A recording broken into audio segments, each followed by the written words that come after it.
All right, in this video, we're going to use Minitab to be able to identify some binomial distribution probabilities. We're going to use the same example that we used in the previous video about a basketball player who's attempting 4 free throws with a probability of success of 0.78, and that means that the probability of missing is 0.22, okay? So we're familiar with this situation from the previous video, and if you're not, you may want to pause the video and just read through this example. It's pretty simple. And the very first thing we need to do is we need to identify n and p and q and x. And x is actually, there's more than one x. So x can take on many values from 0 up to 4, okay? So our n is our number of trials. Well, the basketball player is trying 4 free throws, and that means n is 4. The probability of success is 0.78, and that means our p is 0.78. Our q is our probability of failure, which we've already said is 0.22, and if you're not sure how we got that number, basically we just do 1 minus 0.78, and 1 minus 0.78 is 0.22 because q is always equal to 1 minus p, okay? Always equal to 1 minus p. And then our x, like I said, can take on several values. It can be 0, it can be 1, it can be 2, it can be 3, and it can be 4. And that's what we have down here. So we want to individually identify the different probabilities. We want to identify the probability of making all 4 shots, the probability of making just 3 of the 4 shots, the probability of making 2 of the shots, the probability of making only 1 of the 4 shots, and the probability of making 0 of them or missing all of them. Okay, so let's go ahead and move over to Minitab, and I'm going to show you how we use the menus and how we use the application in order to identify a binomial probability. And that's one thing you're going to need to remember. What we're looking for is we're looking for the binomial probability distribution, okay? That's what we're going to be choosing when we're in Minitab, okay? So we're going to move over to Minitab, and the first thing we're going to do is down here, there's 2 ways of doing this. I'm going to show you 2 different ways of doing the same thing. So here, in C1, in one of our columns, what we're going to do is we're going to put all of our x values. So one possibility is that the basketball player makes all 4 shots. So we're going to put a 4 and press enter. Another possibility is that the basketball player makes 3 of the shots. Another possibility is that they make 2 of the shots. Enter. 1 shot. And then the last possibility is 0. Okay, so we've put all the possibilities in our column C1. And then what we're going to do is we're going to go up here to calculate, and we're going to open up this menu, and we're going to go down here to where it says probability distributions, and we're going to click on that, and we are going to select probability density function. And then once we select that, it's going to open up this menu. Now, there are 2 ways of doing this. I said that before, and I'm going to show you one of the ways now. Then I'm going to show you the other way, but I want to show you the difference between the 2 ways. One of the ways you can do it is for a single value. The other way is with a column of values. And what we just did was a column of values. We just put all of our possibilities in column C1. So that's the one we're going to do first. So we're going to select column of values, although, you know what, let's wait a second. The very first thing we need to do is we need to go to where it says distribution.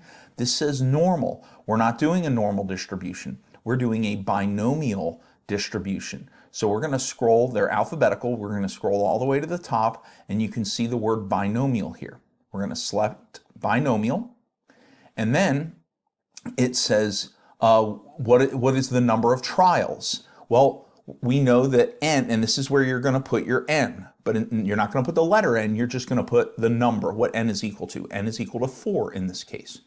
What is the event probability? Now, when they say event probability, they mean the probability of success on this one. You're going to put your p-value in here, which in this case is 0.78. And then now's the time when we're going to change form of output. We're going to make the form of output a column of values. And then it says values in. It's saying which column are the values in that we're going to be getting. This is asking about the x values. And our x values, 4, 3, 2, 1, and 0, they are in column C1. And so that's what we're going to put right here.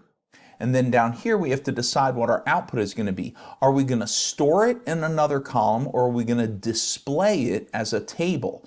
I'm going to select display as a table, and now watch what I'm going to do. I'm going to hit OK, and look what it does. It produces all of the probabilities, and these probabilities may look familiar to you from the last video. See, look, the probability of that they'll be successful in all 4. See, look, x is 4, and this is the probability that x is equal to whatever x is, which is 4. So the probability of 4 is 0.370151, and that's what I put in the previous video, that the probability of 4 was 0.370. Probability of 3 is 0.418. Probability of 2 is 0.177. The probability of 1 is 0.033, and the probability of missing all of them is 0.002. And these are the same probabilities that we saw previously. All right, so that's one way of doing this.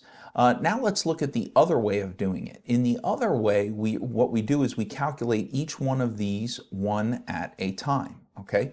And so what we'll do is we'll go to Calculate, and we'll go to Probability Distributions, and we'll go to Probability Density Function, and again, we'll put Binomial here.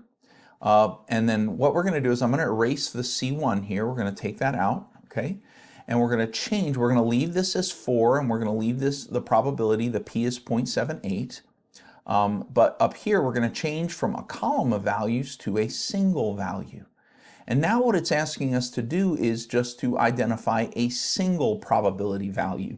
And so what I'm going to do here is I'm going to select, I'm going to put a 4 here to represent making all 4 shots, okay? And now we can just click OK. And now it's only going to give us the probability that the basketball player is successful with all 4 shots, which is 0.370.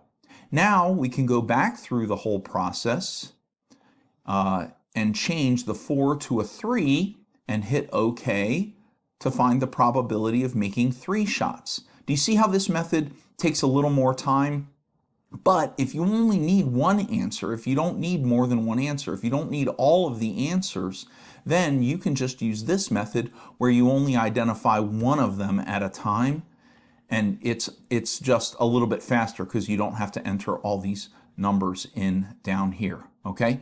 And so that's it, basically, how we identify, and let's actually go back here. I didn't realize that I left these to be filled in.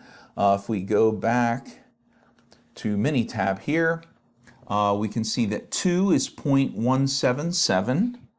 So here we'll put, we'll put 0.177. All right, and then we'll calculate probability density, and then we'll change this to 1 success and hit OK, and that's 0.033. So probability of 1 is 0.033. Let's do probability of 0 next. We'll go calculate probability distributions density, value 0, that's 0 successes, hit OK. And that's 0.002. All right, so 0.002. And then we skipped, well, actually we can go up here to this one. This is the probability of 3. On the left side here, this is a menu. This is the previous work that you've done. In fact, we could go all the way up to here and see the whole thing. Probability of 3 is 0.418. Okay, so probability of 3, 0.418. And then if we go, we can see that our probability of 4 is 0.370 and 0.370, okay? And this is how we can use Minitab for calculating probabilities in a binomial distribution.